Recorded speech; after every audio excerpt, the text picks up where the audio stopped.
Imagine a hill with various features such as rocks, puddles, and trees. If you were to put your mind to it and precisely measure every dimension of this hill, then set a ball in motion from its very top, you would be able to predict exactly where that ball will end up at the bottom, and you'd know its final position down to an incredibly small distance. We could make this scenario infinitely more complex by adding more hills, rocks, trees, even small ponds for the ball to roll through.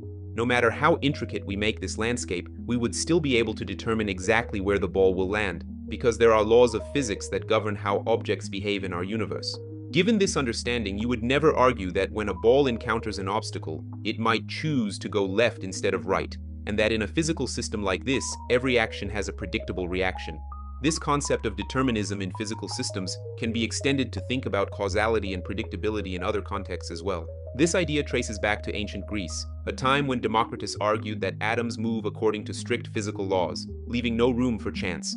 During the Enlightenment, Laplace imagined a supreme intelligence knowing the position and motion of every particle could predict the entire future. Newton's laws seem to support this view, seeing the universe as a giant clockwork mechanism, ticking away with mechanical precision. The debate over free will often hinges on the idea that our choices are either determined by a causal order or are so random as to be indistinguishable from chance. Some argue that the universe appears deterministic because evolution has occurred, and that the processes that seem non-random are a result of evolution making them more and more secure through error correction, while the universe is in fact random overall. But then quantum mechanics threw a wrench in the works, postulating that at the subatomic level, events seem genuinely random, while quantum indeterminacy might average out at the macro level, preserving determinism where it matters. While acknowledging quantum randomness as a potential challenge to strict determinism, there are also those who maintain that this does not equate to free will and conclude that even if randomness exists, it does not imply individuals can control or influence it.